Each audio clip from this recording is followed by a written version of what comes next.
തുടരേണ്ടത് നിങ്ങളാണ്. ലൗകിക ജീവിതത്തിൽ നിന്നുകൊണ്ടും അലൗകിക ജീവിതത്തിൽ നിന്നുകൊണ്ടും ആധ്യാത്മികതയിലൂടെയും അന്തർലോകയിലേക്ക് സഞ്ചരിക്കുമ്പോൾ കിട്ടുന്ന പൂർണ്ണത ലൗകിക ജീവിതത്തിൽ നിന്ന് കിട്ടുന്നത് അലൗകിക ജീവിതത്തിൽ കിട്ടുന്നത് അത്ര പൂർണ്ണത കിട്ടുന്നുണ്ടോ എന്നുള്ളതാണ് സഞ്ചരിക്കുന്നത്. ലൗകിക ജീവിതത്തിൽ നിന്നുകൊണ്ട് കിട്ടുന്നത്രയും അലൗകിക ജീവിതത്തിൽ കിട്ടുമോ? അല്ല, ലൗകിക ജീവിതത്തിൽ നിന്നുകൊണ്ട് നമ്മൾ ആധ്യാത്മികതയിലൂടെ അന്തർയോഗയിലൂടെ സഞ്ചരിക്കുമ്പോഴും അലൗകിക ജീവിതത്തിൽ നിന്നുകൊണ്ട് ആധ്യാത്മികതയിൽ അന്തർയോഗയിലൂടെ സഞ്ചരിക്കുമ്പോൾ കിട്ടുന്ന ആ പൂർണ്ണത വ്യത്യാസം വരില്ലേ? ഒന്ന്, ലോകത്ത് ഏത് മനുഷ്യൻ ജനിച്ചാലും അവന്റെ ശരീരം, സ്ഥൂലമായ ശരീരം ലൗകികമായ തലങ്ങളിൽ മാത്രമേ സഞ്ചരിക്കൂ. അതിനെ അവന്റെ സൂക്ഷ്മ ശരീരത്തിന്റെ താതാത്മ്യാഭ്യാസങ്ങൾ ഇല്ലാതാക്കി ആ സൂക്ഷ്മ ശരീരത്തെ ശുദ്ധീകരിച്ചിട്ട് ലൗകികമായ പ്രാരബ്ധ കർമ്മങ്ങൾക്കായി ഈ സ്ഥൂല ശരീരത്തെ എറിഞ്ഞു കൊടുത്തിട്ട് ജീവിക്കുമ്പോൾ മാത്രമേ ആധ്യാത്മികമായ അനുഭൂതി ഉണ്ടാവും. അല്ലാതെ രണ്ടോ മൂന്നോ തരം ജീവിതമില്ല. ഭൗതിക ജീവിതത്തിലെ പുരുഷാർത്ഥങ്ങൾ എന്ന തലങ്ങളിൽ നിന്നുകൊണ്ട് കർമ്മകലാപങ്ങളിൽപ്പെട്ട് ഇഷ്ടമില്ലാത്ത ഒട്ടേറെ കർമ്മങ്ങൾക്കും ജീവിതത്തിനും വിഷയീഭവിച്ച് ഒരാൾ ആധ്യാത്മികത നേടുന്നില്ല. അതുകൊണ്ട് ലൗകികം അലൗകികം എന്ന രണ്ട് ജീവിതമില്ല. ഇന്ദ്രിയങ്ങളും മനസ്സും പ്രാണനും എല്ലാം സ്ഥൂല ശരീരത്തോടൊപ്പം ഉള്ളതാണ്. അവ സഞ്ചരിക്കുന്ന മാർഗം സ്ഥൂലമാണ്. അവ അങ്ങനെ സഞ്ചരിക്കൂ. അത് പ്രാരബ്ധ വിശേഷങ്ങൾ പ്രദർശന ആരംഭിച്ചതായതുകൊണ്ട് അവയെ അങ്ങനെ വിളിച്ചിട്ട് സൂക്ഷ്മ ശരീരത്തെ പൂർണ്ണമായി ശ്രദ്ധാപൂർവം ശുദ്ധീകരിച്ച് ജീവിച്ചാൽ ആത്മാനന്ദം അനുഭവിക്കാം.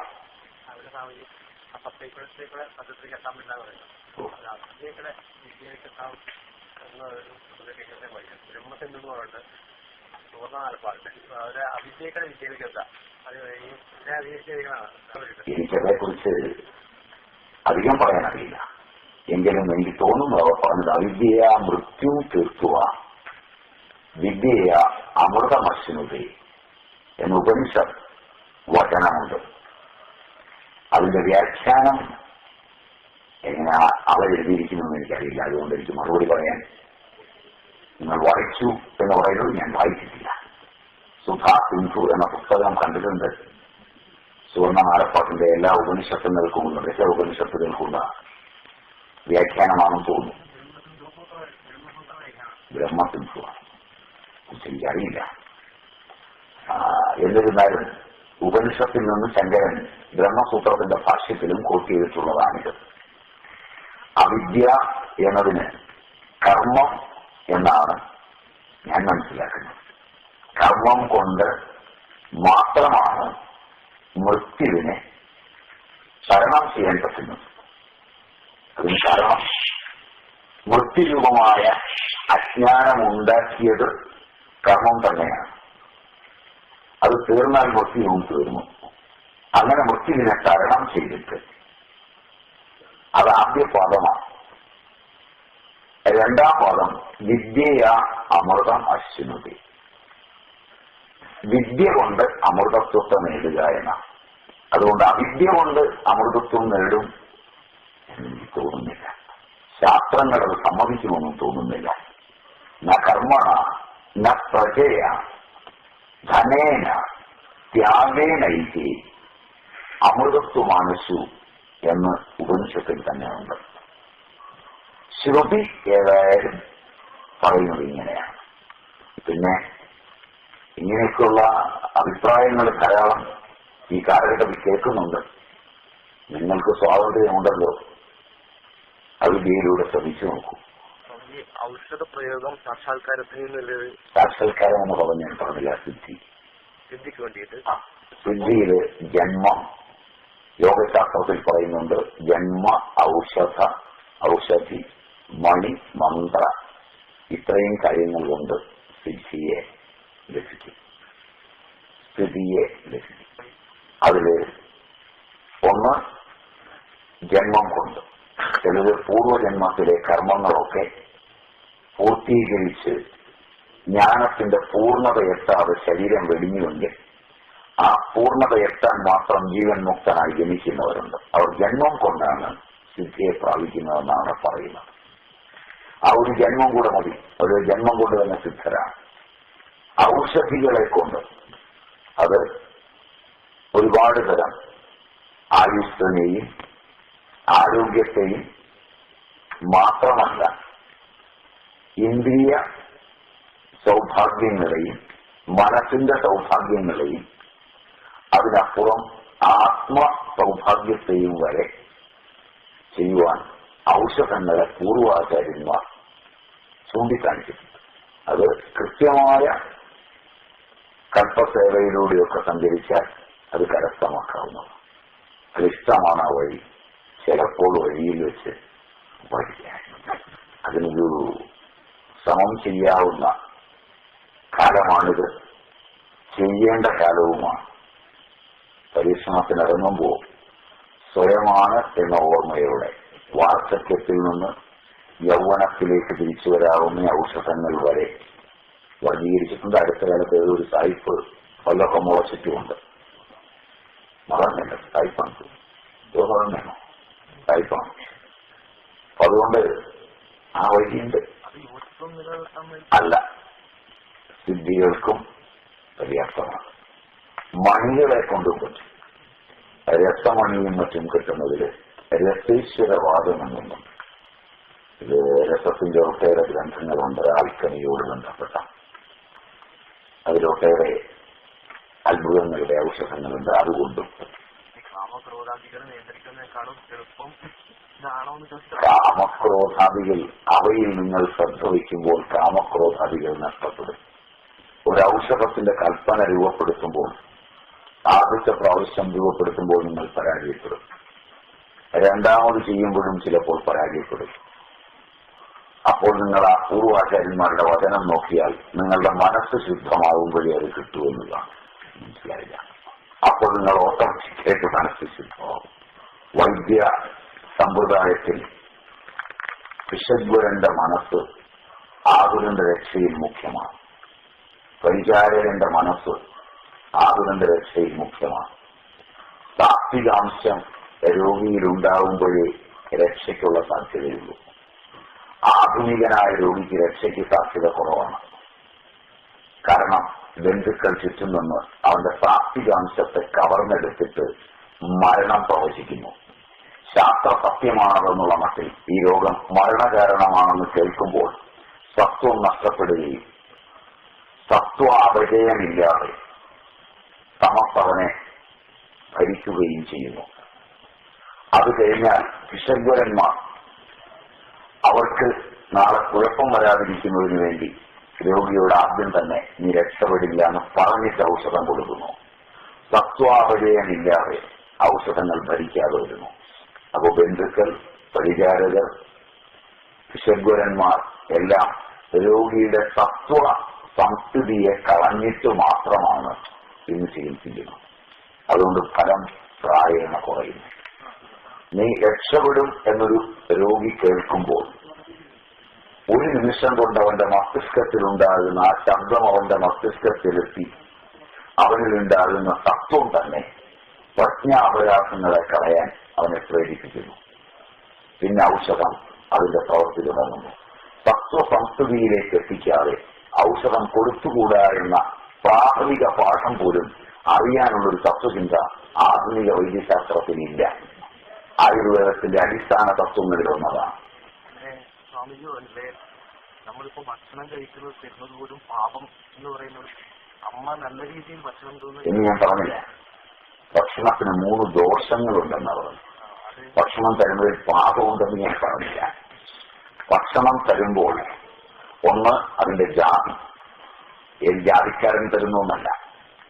അത് കടു, അമ്ല, ലവണ, തീഷ്ണ, അത്യുഷ്ണ, വിദാഹികളായ ആഹാരങ്ങൾ രാജസ്വ അവമുള്ളവയാണ്. സ്നിഗ്ധവും മധുരവുമായ ആഹാരങ്ങൾ സാത്വിക പ്രാധാന്യമുള്ളവയാണ്. യാതയാമം ഗതരസം എന്ന നിലയിലുള്ള ആഹാരങ്ങളെല്ലാം തന്നെ താമസഭാവമുള്ളവയാണ്.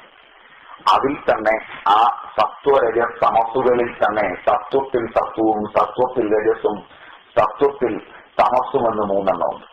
രജസ്സിലും ഈ മൂന്നെണ്ണമുണ്ട്. രജസ്സിൽ സത്വം, രജസ്സിൽ രജസ്, രജസ്സിൽ തമസ്.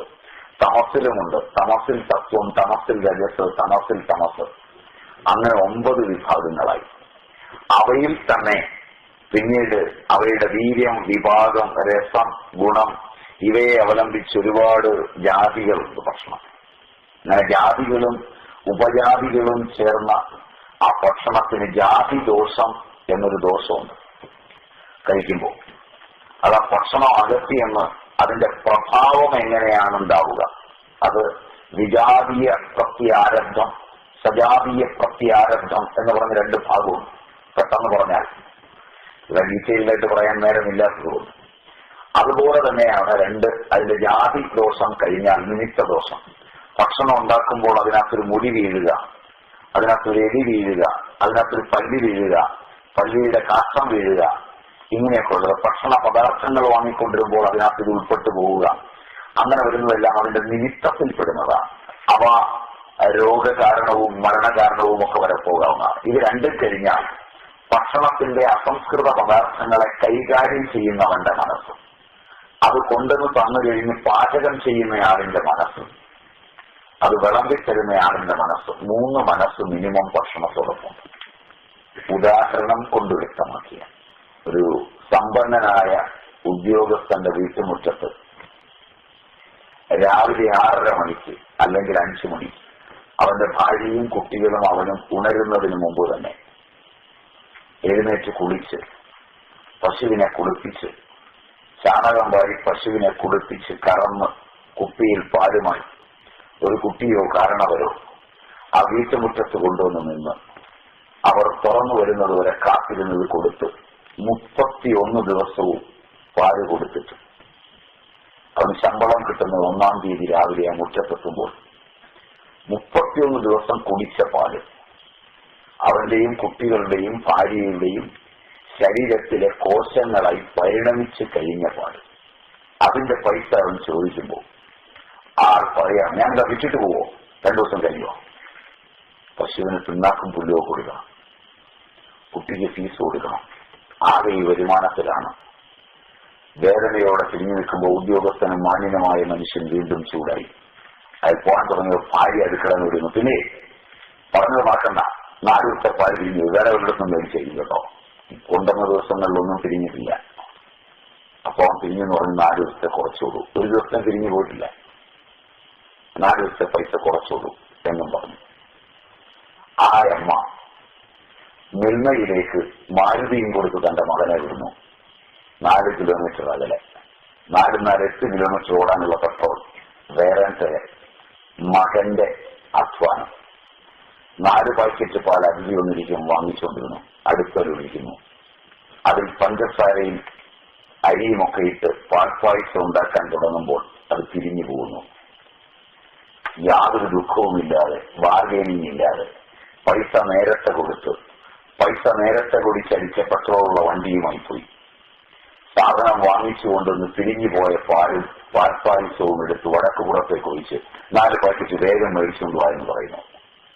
ഈ സമയത്ത് അയാളുടെ മനസ്സിലൂടെ കടന്നുപോകുന്ന ആശ്രയം എന്ന ദോഷം ആ കഴിച്ച കുട്ടികളുടെയും വീട്ടുകാരുടെയും ആഹാരത്തിലൂടെ കടന്നു പോകുമ്പോൾ പാരമ്പര്യ ജനിതകങ്ങളെ പോലും മാറ്റിമറിക്കുന്ന മഹാരോഗങ്ങളിലേക്ക് കടന്നു പോകുന്നത് ഈ സമ്പന്നൻ കാശിന്റെ ഗർവ് കൊണ്ടോ ഉദ്യോഗത്തിന്റെ വലിപ്പം കൊണ്ടോ അറിയാതെ പോകുമ്പോൾ എത്ര ആശുപത്രികൾ ഇവൻ കയറിയിറങ്ങി ചികിത്സിച്ചാലും മാറാത്തൊരാശ്രയദോഷം കാണാതിരിക്കുന്നു എന്ന തത്വചിന്തയാണ് ആശ്രയദോഷം എന്ന ആഹാരത്തിന്റെ അടിസ്ഥാന മൂലകങ്ങളിൽ കിടക്കുന്നത്.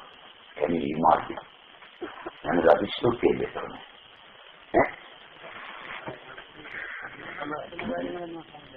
ആണോ? നടക്കൂ ഇങ്ങനെ?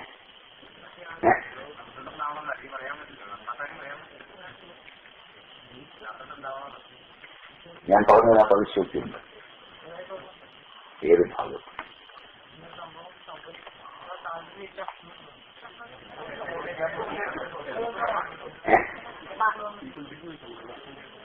അങ്ങനെ നാട്ടിൻപുറങ്ങളിലും നഗരങ്ങളിലൊന്നും സംഭവിക്കാറില്ല.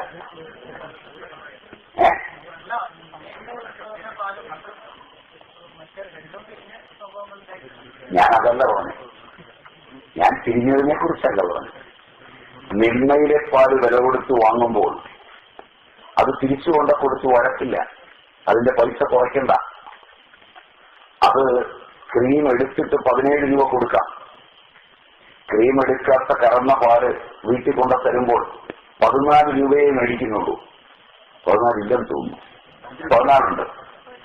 കരിവെള്ളൂർ 12, ഇവിടെയൊക്കെ 14, കുടിക്കുമുട്ട 16. എഗ്രി നിങ്ങളുടെ ഏത് വിലയും പറഞ്ഞു 17 ഇല്ല. ക്രീം എടുത്തതിന് 17 ഉണ്ട്. ശരിയാണ്. ചെന്ന് വാങ്ങണം, ബാക്കി പാക്കറ്റിലാണ്. പിരിഞ്ഞാൽ കാശൊന്നും കുറച്ചു തരില്ല. ഞാനതിൽ അലക്ഷ്യോക്തി പറഞ്ഞില്ലെന്നാണ് എന്റെ വിശ്വാസം. പിന്നെ അത് കുമ്പളങ്ങ മുട്ടിട്ടതിന്റെ നെറ്റിൽ നിന്ന് വിട്ടുപോകുന്നത് പോലെ ഞാൻ മൃത്യുവിൽ നിന്ന് മോചനം നേടണമെന്ന് എന്ന് പറഞ്ഞാൽ എന്റെ എല്ലാ പ്രാരബ്ധങ്ങളും തീരുമ്പോൾ അത് സ്വയമേവ വിട്ടുപോകുന്നത് പോലെ എന്ന അർത്ഥത്തിലാണ് പ്രയോഗ ഉദാഹരണങ്ങൾ. അതല്ലേ ചോദ്യത്തിൻ്റെ അത് വേറെ എടുക്കാം, ഒരു ദിവസം എടുക്കാം.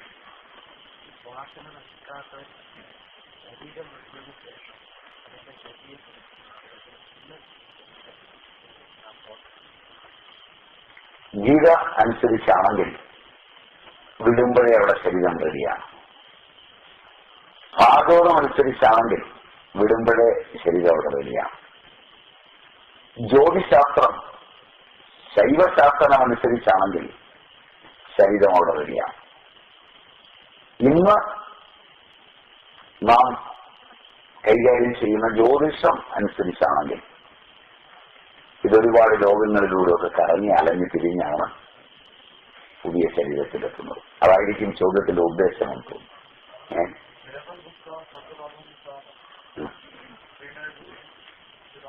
അതെങ്ങനെയാണ് ഈ പറഞ്ഞതുമായിട്ട് ബന്ധമുണ്ട്?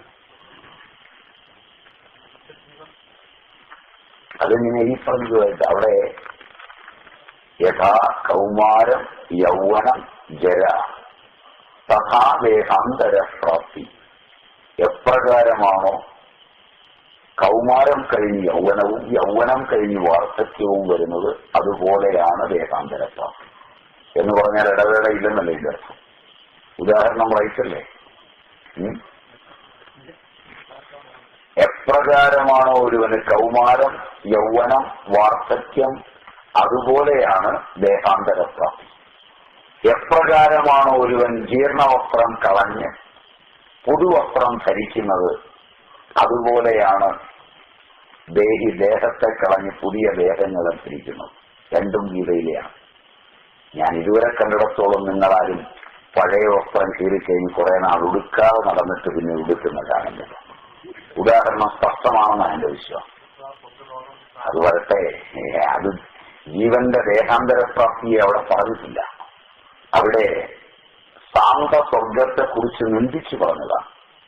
സാന്ത സ്വർഗങ്ങൾ രാജാക്കന്മാരുടെ സങ്കല്പങ്ങളായിരുന്നു. അതിനെ പൂർവപക്ഷത്ത് നിന്ദിച്ചു പറഞ്ഞതാണ്. അത് സ്ഥായിയല്ല.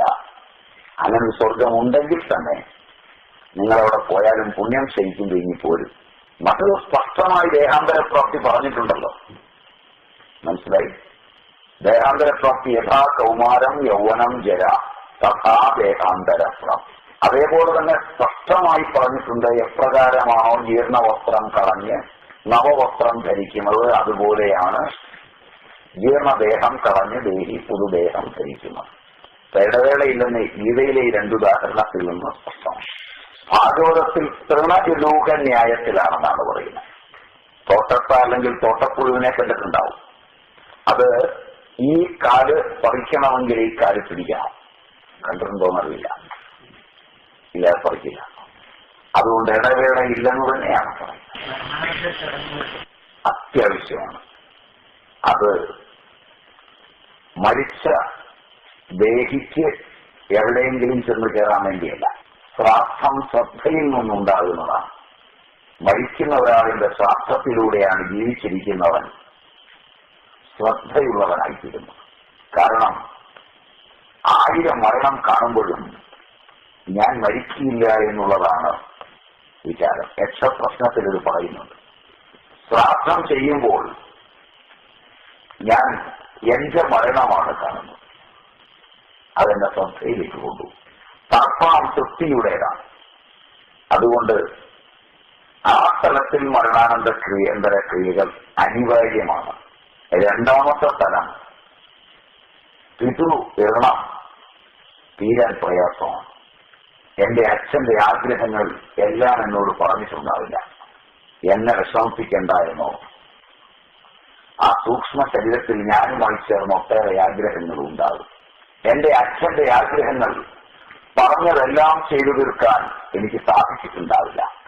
2, 1 എല്ലാം എന്നോട് പറഞ്ഞിട്ടുണ്ടാവില്ല. 2 പറഞ്ഞതെല്ലാം ചെയ്തു തീർക്കാൻ എനിക്ക് സാധിച്ചിട്ടുണ്ടാവില്ല. അപ്പോൾ അതിനെല്ലാം കൂടെ ഞാൻ എന്റെ സൂക്ഷ്മ ശരീരത്തിൽ അച്ഛന്റെ സൂക്ഷ്മ ശരീരവുമായി ചേർന്ന് സങ്കല്പിച്ച് ആരാധിച്ച് ഉദ്ബോധിച്ച് വയ്ക്കുമ്പോൾ എന്റെ മനസ്സിനൊരു ആനന്ദം കിട്ടും. ആ ഇരണത്തിൽ നിന്ന് മോചനം നേടുന്നതിൽ അവിടെയും തർപ്പണം അനിവാര്യമാണ്, ശ്രാദ്ധം അനിവാര്യമാണ്. തീർച്ചയായും അത് ചെയ്യുന്നവരോട് ചോദിച്ചാൽ ജനങ്ങൾ അത് അറിയേണ്ടതാണ്. ഇന്ത്യയുടെ ഭരണഘടന പ്രസിഡന്റിന് പോലും അറിയില്ല. എന്തിനാതിന് ഭരണഘടന എന്ന് നമ്മൾ ചോദിക്കാറില്ല. ഇന്ത്യൻ പ്രസിഡന്റിന് പോലും ഇന്ത്യൻ ഭരണഘടന എന്താണെന്ന് വ്യക്തമായില്ല. അമേരിക്ക ഭരണഘടനയെ തൊട്ട് സത്യം ചെയ്യുന്ന MLAക്കും MP-ക്കും മന്ത്രിമാർക്കും ഭരണഘടന അറിയില്ല. എനിക്കും നിങ്ങൾക്കും സത്യത്തിൽ സിവിലും ക്രിമിനലുമായ ഒരു പ്രൊസീജിയറും അറിയില്ല. അതിനുവേണ്ടി ഘോരഘോരം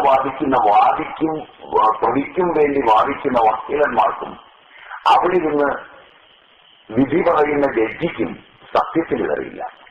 എന്നിട്ടും നമ്മളിൽ ചുമക്കുന്നു. കഴുതചന്ദനം ചുമക്കുന്ന പോലെ എന്ന് പറയാനാവില്ല.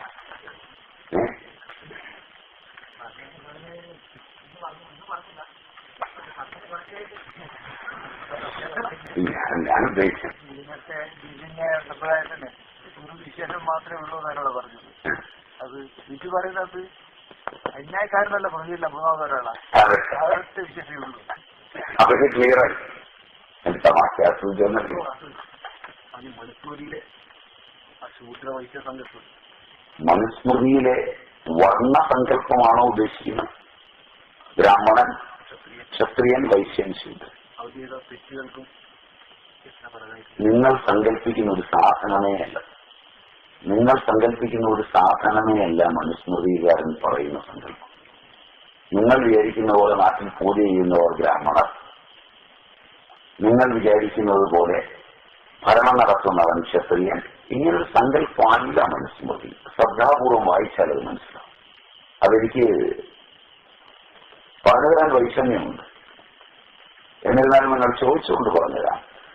ദർശനങ്ങളിൽ, ഉപനിഷത്തുകളിലും മറ്റും ഉപാസനാകാന്ഡം പറയുന്നിടത്ത് ചില ഉപാസനകളെ പറയുമ്പോൾ ആ ഉപാസന സാധിച്ചെടുക്കുന്നവന്റെ സന്തതി പരമ്പരകളിൽ ഒന്നുപോലും അജ്ഞാനിയായിത്തീരില്ല എന്ന് ഉറപ്പു പറയുന്നു. സൂര്യ ഉപാസനയിലും അവരുടെ വംശത്തിൽ ഒരു അജ്ഞാനി ജനിക്കില്ല. ഇങ്ങനുള്ളൊരു ബ്രാഹ്മണ്യം അവിടെ ചർച്ച വരുന്നു. ഒരു ശൂദ്ര സ്ത്രീ ഏറ്റവും താഴെയുള്ളതാണ്. ഒരു ബ്രാഹ്മണനെ വരിച്ച് അയാളിൽ നിന്നൊരു സ്ത്രീ സന്തതിയെ കിട്ടിയിട്ട്, പുരുഷ സന്തതിയല്ല, സ്ത്രീ സന്തതിയെ കിട്ടിയിട്ട് ആ സ്ത്രീ സന്തതി വീണ്ടും ഒരു ബ്രാഹ്മണ ബീജത്തെ സ്വീകരിച്ച് വീണ്ടും ഒരു സ്ത്രീ സന്തതിയെ കിട്ടിയിട്ട് 7ാമത്തെ തലമുറയിലെത്തുമ്പോൾ അത് ശുദ്ധമായ ബ്രാഹ്മണ സന്തതിയാവുന്നു എന്നാണ് അവിടുത്തെ സങ്കല്പം. നരവംശാസ്ത്രവും ജീവശാസ്ത്രവും ചേർത്ത് പഠിച്ചാൽ മാത്രം പറയാൻ പറ്റുന്ന ഒരു കാര്യം, ലാഘവത്തോടെ കൈകാര്യം ചെയ്യരുതാത്തൊരു കാര്യം.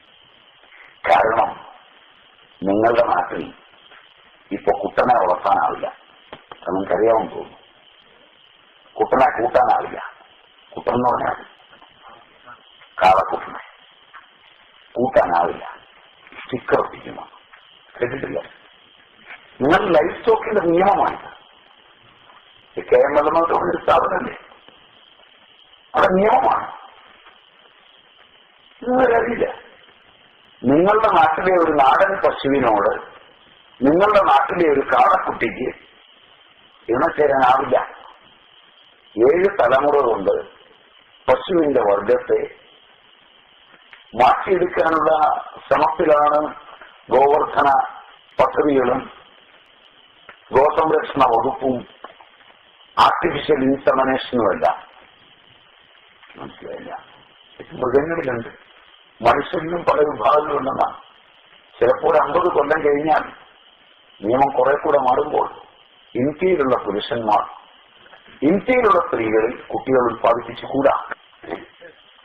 കാരണം ഇന്ത്യയിലെ കുട്ടികൾക്ക് പല കാര്യങ്ങളിലും പിന്നോക്കമാണ്. കൂടുതൽ ശക്തിയുള്ളത് വേണം. ഗവൺമെന്റ് ശക്തിയുള്ളതിനെ ഉണ്ടാക്കുന്നതിന്റെ ഭാഗമായി ഒരു നിയമം പാസ്സാക്കിക്കൂടായില്ല. ഞാൻ തമാശ പറഞ്ഞതല്ല, വെറുതെ ചിരിച്ചു തള്ളാൻ പറഞ്ഞതല്ല. ഭരണവും ഭരണ സംസ്കാരവും ഒക്കെ പ്രത്യേകമാണ്. അന്ന് നിങ്ങളുടെ സന്താനങ്ങൾ ഒരുപക്ഷെ നിങ്ങൾ പറഞ്ഞിലേക്ക് അറിഞ്ഞിട്ടുണ്ടെങ്കിൽ അന്ന് ഇതുപോലെ ചിരിക്കില്ല. നിങ്ങൾക്ക് ഒരു കാലഘട്ടത്തിൽ മനുഷ്യനെ വർഗീകരിച്ച രീതിയിൽ അന്ന് എഴുതി വെച്ചൊരു ഗ്രന്ഥത്തിൽ അന്ന് ഉപയോഗിച്ച ഭാഷയിൽ കാണുന്ന പേരുകൾ സ്വീകരിച്ച ജാതികളോ മതങ്ങളോ വർഗങ്ങളോ ഒക്കെ ഇന്ന് ഉണ്ടെങ്കിൽ അവയൊക്കെ അതാണെന്ന് പറയാനാവില്ല. ഇന്നൊരു ബ്രാഹ്മണന് കുട്ടിയുണ്ടായാൽ ബുദ്ധിയൊന്നുമുള്ള കുട്ടിയൊന്നുമല്ല. മനസ്സിലായില്ല. ബാക്കിയുള്ളവർക്കൊക്കെ ഉണ്ടാകുന്ന പോലുള്ള കുട്ടിയാണ്. അതുകൊണ്ട് അതിൽ പറയുന്ന ബ്രാഹ്മണ്യം ഒന്നുകിൽ സങ്കല്പം മാത്രമാണ്, അല്ലെങ്കിൽ ഇന്നില്ല. മനസ്സിലായില്ല. ഇങ്ങനെയുള്ള കോംപ്ലിക്കേറ്റഡ് ആയിട്ടുള്ള അണ്ടർസ്റ്റാൻഡിംഗ് ആണല്ലോ ഇപ്പൊ നമ്മള് മുനിമാർ അത് രചിക്കുമ്പോൾ അത് സാധാരണ ജനങ്ങൾക്ക് മനസ്സിലാകുന്ന തരത്തിൽ അന്നത്തെ സാധാരണ ജനങ്ങൾക്ക് മനസ്സിലാകുക. അന്ന് എഴുതി വെച്ച പുസ്തകം 400 വർഷം ബ്രിട്ടനും ഭരിച്ച് 400 വർഷത്തെ ബ്രിട്ടീഷ് വിദ്യാഭ്യാസവും നേടി ഈ ഗ്രന്ഥങ്ങളോട് യാതൊരു സാമീപ്യവുമില്ലാതെ വേദങ്ങൾ എന്ന് പറയുന്നത് അന്ധവിശ്വാസ ജഡിതങ്ങളും ഇടിയെയും മിന്നലിനെയും മഴയെയും കണ്ട് പ്രാർത്ഥിച്ചതാണെന്നും ഒക്കെ പറയുന്ന മജുംദാരിന്റെയും ഒക്കെ രാഹുൽ സാങ്കൃത്യായന്റെയും ഒക്കെ പുസ്തകങ്ങളും ചരിത്രങ്ങളും പഠിച്ചു കഴിഞ്ഞിട്ട് അന്ന് എഴുതി വെച്ച മുനി ഇനി തിരിച്ചു വന്ന് നമുക്ക് തിരിച്ചു തരാനാവുമോ? അതെല്ലാം ഉണ്ടാക്കുന്നത് നിങ്ങളത് പഠിക്കാൻ തയ്യാറാവുക. സാഹിത്യ തയ്യാറാണ്. ഇന്ത്യയുടെ ഈ ഗ്രന്ഥങ്ങളിൽ പലതും ഇൻഡോളജി എന്ന പേരിൽ റഷ്യയിലും അമേരിക്കയിലും ഇംഗ്ലണ്ടിലും പ്രചുര പ്രചാരം നേടുമ്പോൾ പേരെഴുതിക്കോളൂ. കെന്നത്ത് ജി സിസ്കിന്റെ അതിപ്രസിദ്ധമായ ആയുർവേദ ഇൻ ദ വേദാസ് എന്നൊരു പുസ്തകമുണ്ട്. Kenneth G Zysk. വേറെ സ്പെല്ലിംഗ് മിസ്റ്റേക്ക് ഇല്ല എഴുതണം. KENNATH. Kenneth G capital G ZISK Zysk. അതിന്റെ പ്രസിദ്ധമായ ഒരു പുസ്തകമാണ് Ayurveda in the Vedas. Medicine in the Vedas, not Ayurveda, medicine in the Vedas. ആ പുസ്തകത്തിന്റെ ഇൻട്രൊഡക്ഷനിൽ പുസ്തകത്തിന്റെ പേരെഴുതി പുസ്തകം വേണ്ടി ചൗക്കുമ്പോ ക്ലാസിക് സീരീസ് ചൗക്ക് വാരാണസി വന്നിൽ കിട്ടേണ്ടതാണ്. അവരാണ് ഇന്ത്യയിൽ വിൽക്കുന്നത്. പുസ്തകം അമേരിക്കയിൽ പബ്ലിഷ് ചെയ്തതാണ്. ഓറിയന്റൽ സ്റ്റഡീസ് ഓഫ് അമേരിക്കയാണ് ഈ ഗ്രന്ഥങ്ങളിൽ പലതും പബ്ലിഷ് ചെയ്തിട്ടുള്ളത്. 1500ഓളം ഗ്രന്ഥങ്ങൾ അവർ പബ്ലിഷ് ചെയ്തിട്ടുണ്ട്. അതിലൊരെണ്ണമായി പറഞ്ഞത് ചോദ്യം വന്നതുകൊണ്ട് ഉദാഹരണത്തിന് പറയുക. ആ ഗ്രന്ഥത്തിന്റെ ഇൻട്രൊഡക്ഷനിൽ പറയുന്നത് എന്റെ ഈ പുസ്തകത്തിൽ ഇന്ത്യയിൽ മാത്രം മാർക്കറ്റില്ലെന്നാണ്. കെന്നത്ത് ജി സിസ്ക് എനിക്ക് വായിച്ചു. അതിലുപരി അതിന്റെ അകത്ത് സാരിയോലകളും പ്ലേറ്റുകളും കാര്യങ്ങളും എല്ലാം എന്റെ ഫോട്ടോ കോപ്പികൾ വെച്ചിട്ടുണ്ട്. അതിലെ പഠനങ്ങളിലൊന്നിൽ ഹാരപ്പൻ സംസ്കാരത്തിൽ മരിച്ച 2 തലയോടിന്റെ പഠനമുണ്ട്. അതൊരു ചിത്രമുണ്ട്. അതിലെ ഒരു തലയോട് ഒരു കുട്ടിയുടേതാണ്. ഹൈഡ്രോകഫാലസ് ഉള്ള ഈ കുട്ടിയുടെ തലയോടിന് 2 ദ്വാരങ്ങളും സ്റ്റെൻഡിട്ടതാണ്.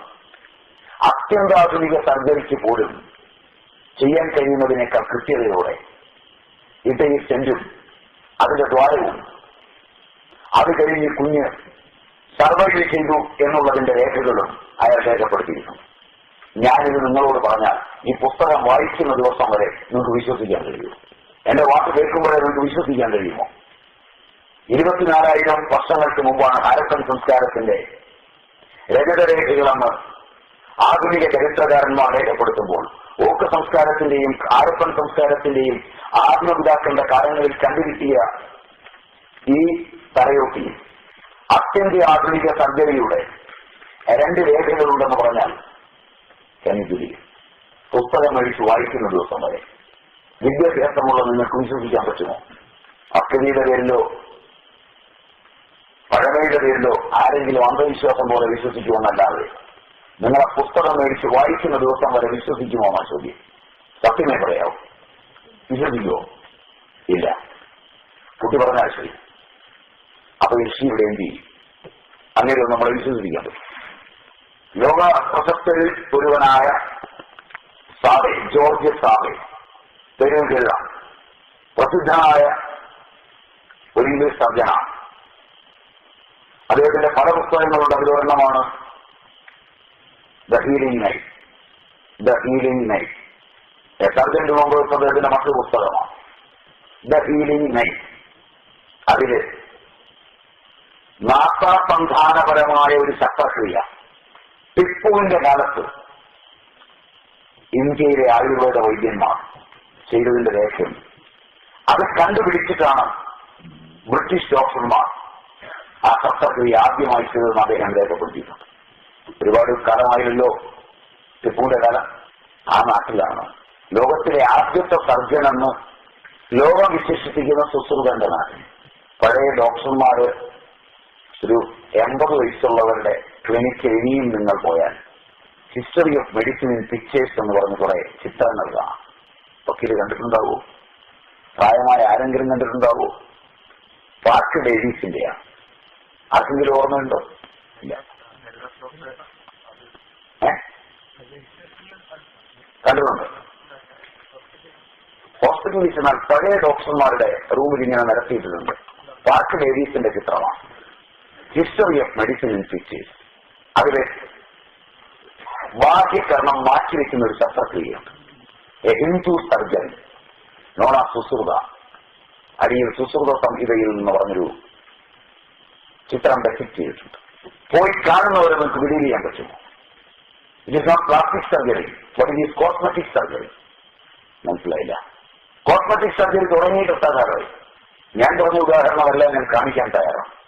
ഇത് ഋഷിമാർ എന്ത് ചെയ്യണം? സ്വന്തം മണ്ണിനോടും സ്വന്തം മണ്ണിന്റെ അനുഭവങ്ങളോടും സ്വന്തം പൂർവികരുടെ അറിവുകളോടും താല്പര്യം കുറഞ്ഞുവെങ്കിൽ അതെങ്ങനെ അതൊക്കെ തന്നിട്ട് മൺമറഞ്ഞു പോയവരുടെ കുറ്റമാവും. നമ്മുടെ നിങ്ങളുടെ ഉത്തരവാദിത്വമാണ്, വിദ്യാഭ്യാസമുള്ള യുവത്വത്തിന്റെ ഉത്തരവാദിത്വമാണ് തപ്പിയെടുക്കുക. കമ്പ്യൂട്ടറാണോ രംഗം? എങ്കിലും ആ രംഗവുമായിട്ട് ബന്ധമുണ്ടോ? അല്പെങ്കിലും വെബ്സൈറ്റുകളിലൂടെ പോകാറുണ്ടോ? എന്നാൽ ഒരു കാര്യം ചെയ്യൂ, ഞാനൊരു വെബ്സൈറ്റ് തരാം. സ്റ്റീഫൻ നാഫിന്റെ വെബ്സൈറ്റിലൂടെ ഒന്ന് പോകും. സ്റ്റീഫൻ നാഫ് എഴുതുമ്പോൾ സ്റ്റീഫൻ ക്രാഫ് എന്ന് എഴുതാം. STEPHAN Stephen KNAPP. അദ്ദേഹത്തിന്റെ വെബ്സൈറ്റിലേക്ക് പോകാൻ yahoo.com യാഹൂ സെർച്ച് ഉപയോഗിച്ചാൽ എന്നിട്ട് അതിൽ മെമ്പർഷിപ്പ് എടുക്കും. സ്റ്റീഫൻ നാഫിന്റെ അത്ഭുത ലോകങ്ങൾ, ഇൻഡോളജിയുടെ ഏതെല്ലാം തലങ്ങളിലൂടെ പോകുമെന്ന് പഠിച്ചു നോക്കൂ. സ്റ്റീഫൻ നാഫ് നിങ്ങളോട് ആവശ്യപ്പെടുന്നത് തന്നെ നിങ്ങൾ ഏറ്റവും അത്ഭുതമെന്ന് കരുതുന്ന താജ്മഹലിൽ നൂറ്റാണ്ടുകളായി പൂട്ടിയിട്ടിരിക്കുന്ന ആ റൂമുകളൊന്ന് തുറപ്പിക്കൂ നിങ്ങളുടെ ഗവൺമെന്റിനെ കൊണ്ട്. നിങ്ങൾ പറയും നിങ്ങളുടെ ഗവൺമെന്റിനോട്, ഞങ്ങൾക്ക് ആ താജ്മഹലിന്റെ ഉൾഭാഗം ഒന്ന് കാണണം, വേറെ ഒന്നും ചെയ്യണ്ട, അത് തുറന്നു തരുമെന്ന് നിങ്ങൾ ആവശ്യപ്പെടും. അതിനുള്ളിലുള്ള കാര്യങ്ങൾ ഞാൻ പറയാമെന്ന് സ്റ്റീഫൻ നാഫ് നിങ്ങളോട് പറയുന്നത്. സ്റ്റീഫൻ നാഫ് പറയുന്നത് താജ്മഹൽ എന്ന പേര് മുന്തത്തിൽ നിന്ന് രൂപപ്പെടുമോ എന്നാണ്. സ്റ്റീഫൻ നാഫ് നിങ്ങളോട് ചോദിക്കുന്നത് തേജോ മഹൽ താജ്മഹൽ ആവില്ലേ എന്നാണ്. ഇതൊക്കെ സ്റ്റീഫൻ നാഫിന്റെ വെബ്സൈറ്റാണ്, എന്റെ അല്ല. മനസ്സിലാവുമോ? അപകടമാണ് നിങ്ങളുടെ എന്നോടുള്ള ചോദ്യം. ഞാൻ ഉത്തരവെല്ലാം പറഞ്ഞാൽ ഞാൻ നിങ്ങൾ വിഷമിക്കുന്ന ഒട്ടേറെ കാര്യമാണ്. സ്റ്റീഫൻ നാഫ് മറ്റൊന്ന് നിങ്ങളോട് പറയുന്നത് സാമൂഹിക പ്രശ്നത്തിൽ നിങ്ങളുടെ ഗവൺമെന്റിനോട് ചോദിക്കൂ, പോളിയോ വാക്സിൻ തുടങ്ങിക്കഴിഞ്ഞിട്ട് എത്ര കുട്ടികളുടെ ജീവൻ കളഞ്ഞു വന്നു. അതിന്റെ തെളിവായ കണക്കുകൾ സ്റ്റീഫൻ നാപ്പിന്റെ വെബ്സൈറ്റിലൂടെ നിങ്ങളൊന്ന് നോക്കൂ. ഓഡിയോ ഋഷിമാരും ഉണ്ടെന്നതല്ലല്ലോ, നോക്കിക്കഴിഞ്ഞ് തന്നെ ഒന്ന് വിളിക്കണം. അതുകൊണ്ട് സംസ്കൃതിയുടെ അകപ്പെടുതൽ തേടി പോകുമ്പോൾ അത് ബ്രിട്ടീഷ് ഭരണാധികാരികളിൽ നിന്നേറ്റ ചട്ടവാറടിയും ചവിട്ടും എന്നതിനേക്കാൾ കൂടുതൽ ആധുനിക ഇന്ത്യൻ ഭരണാധികാരികളിൽ നിന്നും തന്നെയാണ് ഏറ്റുവാങ്ങിയത്. നമുക്ക് വിശ്വാസമില്ല. ഞാനത് 100% ഞാനും സമ്മതിക്കുന്നു. പക്ഷേ നാപ്പിന്റെ കണക്കുകൾ നിങ്ങളുടെ ഗവൺമെന്റുകൾ എന്തേ തടയട്ടോ? മനസ്സിലായില്ല. അത് ഈ രാജ്യത്ത് വലിയ പ്രശ്നങ്ങൾ ഉണ്ടാക്കുമെന്ന് എന്തേ ഗവൺമെന്റ് കരുതാത്തോ? ഒട്ടും വിശ്വാസമില്ല. നിങ്ങൾ പറയുന്ന പോലെ തന്നെയാണ്. അത് അംഗീകരിച്ചുകൊണ്ട് തന്നെയാണ്. സ്റ്റീഫൻ നാപ്പ് എന്ന പേര് പോലും ഒറിജിനലായിരിക്കുമെന്ന് വിശ്വാസമില്ല. അത്രയും അംഗീകരിച്ചുകൊണ്ട് തന്നെ പറയാം. നിങ്ങൾ പറഞ്ഞൊരു അല്പം കൂടെ അഡ്വാൻസ് ചെയ്ത് പറയാം. പക്ഷെ നിങ്ങളുടെ ഗവൺമെന്റിന് പ്രതിബദ്ധതയില്ലേ? അങ്ങനെ ഉണ്ടെങ്കിൽ ഇവിടുത്തെ യുവാക്കൾ വെബ്സൈറ്റിലൂടെ പോകുമ്പോൾ ഇത് കണ്ടുപിടിക്കുന്നു. മനസ്സിലായില്ല. അപകടകരമായ അതൊരു സംഭവം അങ്ങനെയാണെങ്കിൽ പ്രഖ്യാപനങ്ങൾ ഭീകരത്തിൽ അപ്പോൾ അതിനുള്ളിലെ പാകിസ്ഥാനിലെ ഒരു ഗുരുവിനോട് അവർ അതാ മുസ്ലിംസ് ഇല്ലാന്ന് പറഞ്ഞ വിഭാഗം അതുകൊണ്ടാ പറഞ്ഞേ. അപ്പൊ അങ്ങനെ വരുന്നുവെങ്കിൽ സ്റ്റീഫൻ നാപ്പിന്റെ അല്ലേ നിരോധിക്കേണ്ടത്? അതിന്റെ ആ വാക്ക് അന്വേഷിക്കുന്നത് അതിന്റെ പ്രശ്നം ഉണ്ടാകുന്ന സാധനം അന്വേഷണം മുന്നോട്ട് പോയി ഭീകരമായ പ്രശ്നം ഉണ്ടാകുന്ന സാധനം കൊണ്ടാണ് മുന്നോട്ട് അവരെ സത്യം വെളിപ്പെട്ട് കഴിഞ്ഞാൽ തളർന്നു പോകുന്ന എന്തെങ്കിലും പറയേണ്ടത് അല്ലെന്നാണ് പറഞ്ഞത്. അതുകൊണ്ട് നിങ്ങൾ തമ്മിലൊരു അതുകൊണ്ട് നിങ്ങൾ തമ്മിൽ തീരുമാനിച്ചോളുക. ഞാൻ രണ്ടിന്റെയും കൂടെ ഇല്ല. അതിന് ഉത്തരം പറയാൻ എനിക്കാവില്ല. രണ്ടു സൈഡിലും ധാരാളം.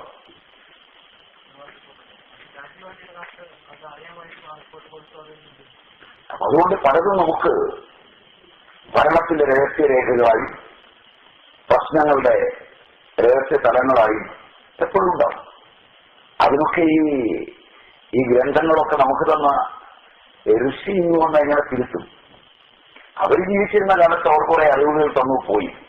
അത് തെറ്റാണോ ശരിയാണോ പഠിക്കുക നമ്മുടെ ജോലിയാണ്.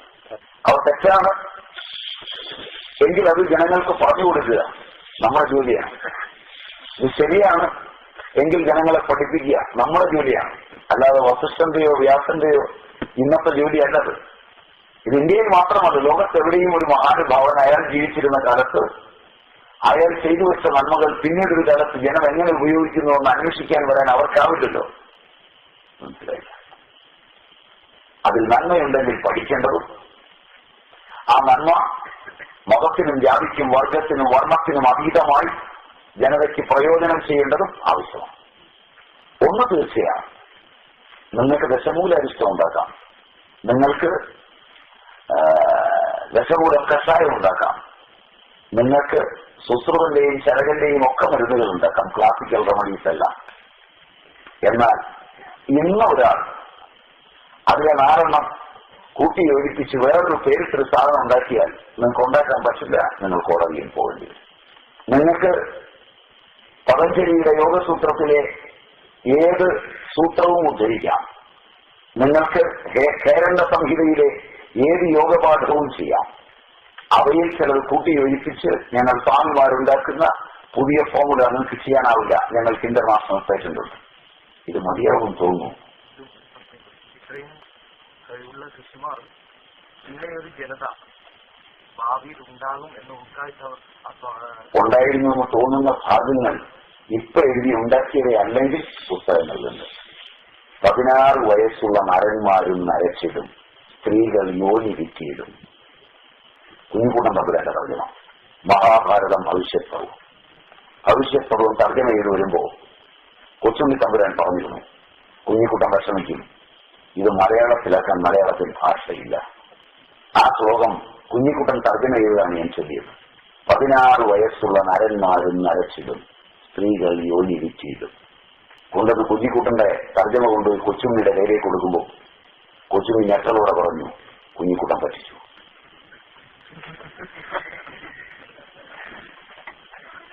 ഇതിനും പക്ഷേ മലയാളം എഴുതാനായ വിശ്വാസം. ഇത് അവരെഴുതിയൊന്നും ആയിരിക്കില്ല. ഇപ്പോഴോ നിർമ്മലാനന്ദ ഗിരിയോ മറ്റുള്ളവനോ സംസ്കൃതത്തിലാക്കിയിട്ട് കള്ളം പറഞ്ഞതുമായി.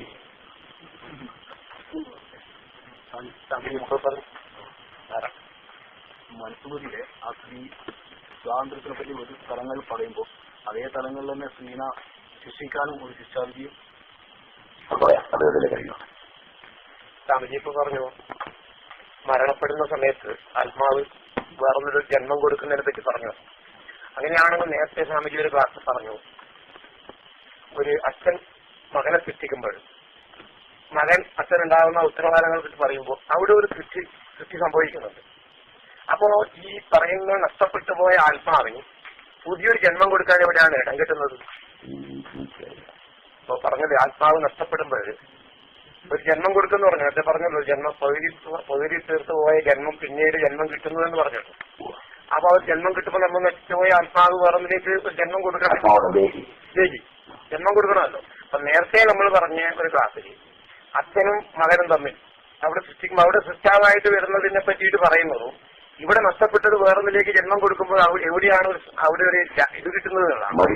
മരിക്കുന്ന ഒരാൾ ആ ദേഹത്തെ വിടാൻ പോകുന്ന സമയത്ത് അയാളുടെ കാമവും അതുപോലെ തന്നെ ഒരു കുഞ്ഞിനെ ആഗ്രഹിച്ചുള്ളയാളുടെ കാമവും ഒത്തുയോജിക്കുന്ന സ്ഥലത്ത് ഈ ജീവൻ അപ്പോൾ തന്നെ തൃണജലോക ന്യായത്തിൽ കടന്നുകൂടുന്നു. അങ്ങനെ തന്നെയാണ് ഇപ്പോഴും പറഞ്ഞത്. അതിന് പിരിയുന്നില്ലെന്നാണ് പറഞ്ഞത്.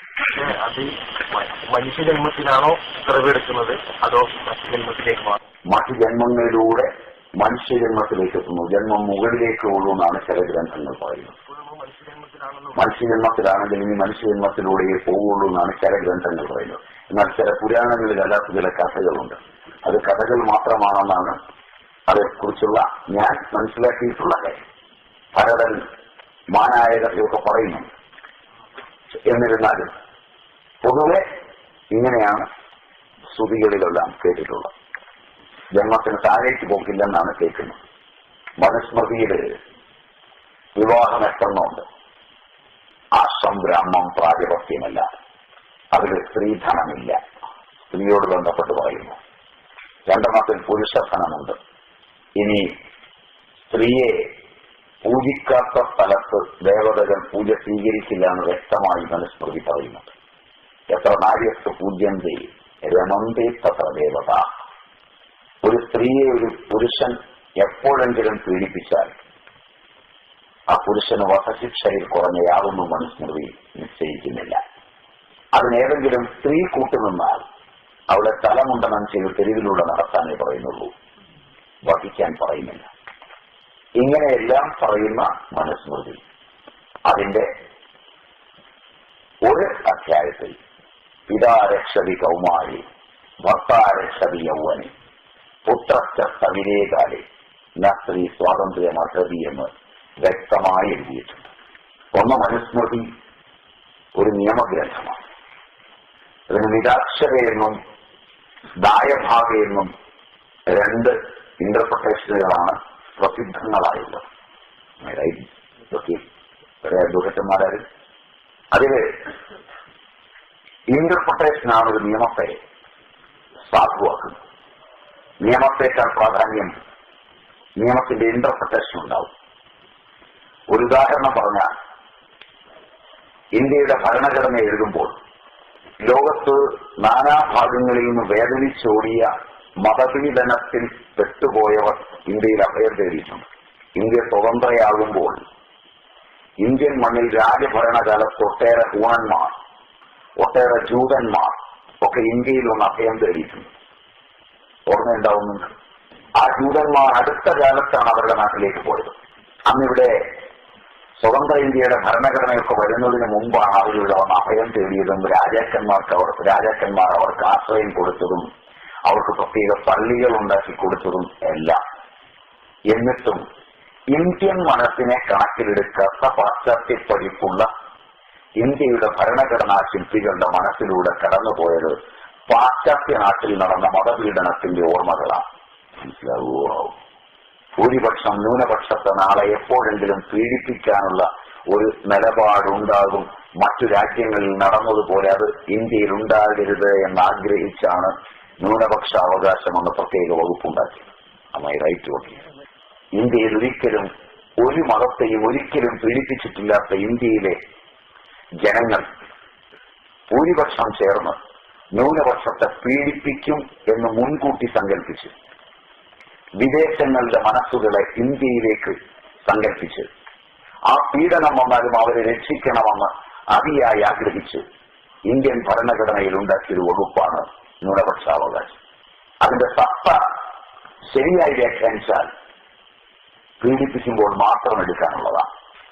പക്ഷേ ഇന്ത്യയുടെ നിയമവ്യവസ്ഥയ്ക്ക് മേൽ ഇന്ത്യയുടെ എക്സിക്യൂട്ടീവിന് സാന്നിധ്യമുണ്ടാവുകയും എക്സിക്യൂട്ടീവ് രാഷ്ട്രീയ പാർട്ടികളാൽ നിവൃതമായിരിക്കുകയും ചെയ്യുമ്പോൾ വോട്ടൊരു പ്രധാന ഘടകമായതുകൊണ്ട് പീഡനമില്ലാത്ത കാലത്തു തന്നെ ഇന്ത്യയുടെ ഭരണഘടനയിലെ ന്യൂനപക്ഷ അവകാശം ഭൂരിപക്ഷത്തിന്റെ മേൽ തന്നെയുള്ള ഒരു കടന്നാക്രമണമായി വളരുകയാണ്.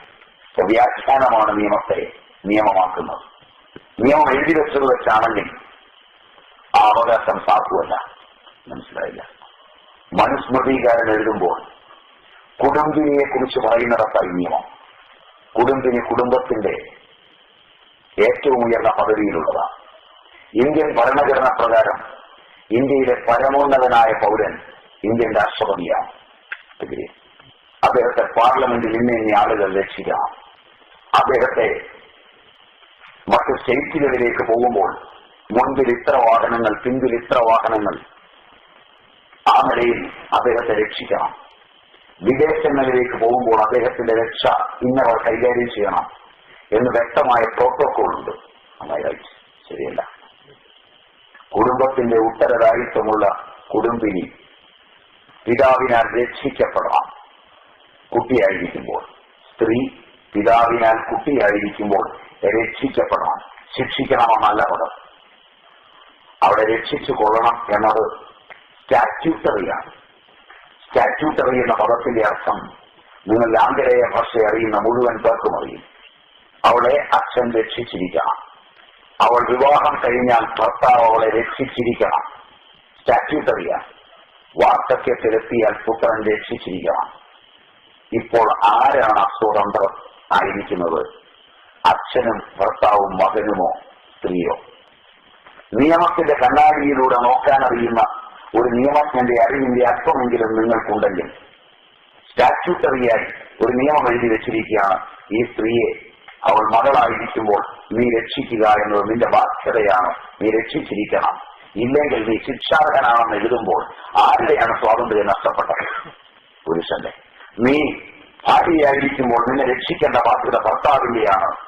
ഭർത്താവ് നിന്നെ രക്ഷിച്ചിരിക്കണം. രക്ഷിച്ചില്ലെങ്കിൽ അവൻ ശിക്ഷാർഹനാണ് എന്ന് എഴുതി വെച്ചാൽ ഭർത്താവ് എന്ന പുരുഷന്റെയാണോ സ്ത്രീയുടെയാണോ സ്വാതന്ത്ര്യം നഷ്ടപ്പെട്ടത്? ഭർത്താവിന്റെയാണ്. നീ മകനായിരിക്കുമ്പോൾ, നിന്റെ അമ്മ വൃദ്ധയായിരിക്കുമ്പോൾ അമ്മയുടെ എല്ലാ കാര്യങ്ങളും നീയാണ് നോക്കേണ്ടതെന്നുള്ളത് കൊണ്ട് അമ്മയെ രക്ഷിച്ചില്ലെങ്കിൽ നീ ശിക്ഷാർഹനാണെന്ന് സ്റ്റാറ്റ്യൂട്ടറിയായി ഒരു നിയമം എഴുതി വെച്ചാൽ മകനാണോ ശിക്ഷാർഹനാകുന്നത്? മകനാണോ അസ്വതന്ത്രനാകുന്നത്? അമ്മയാണോ? ഇനി നിങ്ങളുടെ ആയഭാഗയും നിരാക്ഷരിയും ഒക്കെ പഠിച്ചു നോക്കൂ. മനുസ്മൃതി എടുത്ത് രണ്ടാവർത്തി വായിച്ചു നോക്കൂ. തങ്ങൾ കൊല്ലപ്പെട്ടാൽ പോലും രാഷ്ട്രപതിയെ രക്ഷിക്കണമെന്ന ബാധ്യത ശരിയല്ല ഉണ്ടാകുമ്പോൾ രാഷ്ട്രപതിക്ക് അദ്ദേഹം മുമ്പ് പഠിച്ചത് നിങ്ങളുടെ നാട്ടിൽ കാഞ്ഞങ്ങാട് ഒരു പെട്ടിക്കട നടത്തുന്ന ഒരുത്തന്റെ കൂടെയാണെന്ന് പറഞ്ഞ് ഇവിടെ വന്നൊരു പരിപ്പോടെ തിന്നാനാവില്ല. മനസ്സിലായില്ല. അതിന് സ്വാതന്ത്ര്യമില്ല. നിങ്ങളും ഞാനും കക്കൂസിലിരിക്കുന്ന പോലെ ഇരിക്കാനായിട്ട് സ്വാതന്ത്ര്യമില്ല. വാദത്തെ രണ്ടുപേര് തോക്കുമായിട്ടുണ്ടാവും. ആദ്യം ഒരുത്തൻ കയറി ഇരുന്ന് നോക്കുവതിനാ. ഒന്ന് ആലോചിച്ച് നോക്കുക. അതിലെത്ര വിശ്രമിക്കുന്നുണ്ടാവും. പൈപ്പ് ഓൺ ചെയ്തിട്ട് ശബ്ദം ഉണ്ടാക്കാതെ എത്ര പാടുപെട്ടായിരിക്കും ഈ കാര്യമൊക്കെ നടക്കുന്നത്. ലോകത്തിലെ ഏറ്റവും വലിയ ജനാധിപത്യ രാഷ്ട്രത്തിന്റെ ഏറ്റവും വലിയ അപ്പത്തോലൻ അസ്വതന്ത്രനാണ് കക്കൂസിൽ. ഭാര്യയുമൊത്തുള്ള കിടപ്പുമുറി, അയാളുടെ കൂട്ടുകാരന്റെ ചായക്കടയിൽ അയാൾ ചായ കുടിക്കുന്നതിന് മുമ്പ് പരിശോധിക്കണം ഡോക്ടർ. ഒരാളല്ല, ഒരാളെ ഒറ്റയ്ക്ക് വിശ്വസിക്കാനാവില്ല. അയാൾക്ക് ചായ കൊടുക്കുന്നതിന് മുമ്പ് വേറെ കുടിച്ചു നോക്കണം. ശരിയല്ല? അത് നമ്മുടെ ലുക്കൗട്ടല്ല. നിയമത്തിന്റെ ലുക്കൗട്ട് ആ പഴുത് അടയ്ക്കുക എന്നുള്ളതാണ്. അടയാതിരിക്കുന്നത് ഒട്ടേളം തരാൻ കഴിക്കും. അതിനകത്ത് ഈ വിധിയില്ലല്ലോ. മാത്രമുള്ളൂ. 5000 കൊല്ലത്തിന്റെ പഴക്കമേ അത്, 5000 കൊല്ലത്തിന്റെ പ്രാമാണ്യമേ അതിനുള്ളൂ. അല്ല, ചോദിച്ചതുകൊണ്ട് ആ നിയമത്തെ അതേ രീതിയിൽ വ്യാഖ്യാനിച്ചു എന്നേ ഉള്ളൂ. ചോദ്യം വന്നപ്പോൾ പറഞ്ഞു എന്നേ ഉള്ളൂ. കാലഘട്ടത്തിനനുസരിച്ച് രചിക്കപ്പെട്ടവയുണ്ട്, കാലാതീതങ്ങളായ സത്യങ്ങളെ കുറിച്ച് പറഞ്ഞവയുണ്ട്. കാലഘട്ടത്തിനനുസരിച്ച് രചിക്കപ്പെട്ടവയെ സ്മൃതിയെന്നും കാലാതീതമായ സത്യമായ സ്നേഹത്തെയും മറ്റുള്ളവയെയും പറ്റി പറഞ്ഞവയെ ശ്രുതിയെന്നും ഭാരതീയ പൗരാണികർ വിളിച്ചു. എക്കാലത്തും അവയുണ്ടാവുകയും ചെയ്യും. 9:10. അപ്പൊ ഇന്ന് നിർത്താം. ബാക്കി അടുത്ത ക്ലാസ്. ഞാൻ പറഞ്ഞതിൽ നിങ്ങൾ പഠിച്ചു വരുമ്പോൾ വല്ല പോരായ്മയും ഉണ്ടെങ്കിൽ പോരായ്മകൾ എന്റേതാണ്, പൂർവാചാര്യന്മാരുടേതല്ല. ഞാൻ പറഞ്ഞതിൽ നല്ലത് വല്ലതും ഉണ്ടെങ്കിൽ അവർ എന്നെ പഠിപ്പിച്ചത് എന്റെ ഓർമ്മയിൽ വന്നവയാണ്. അവ അവരുടേതാണ്, എന്റേതല്ല.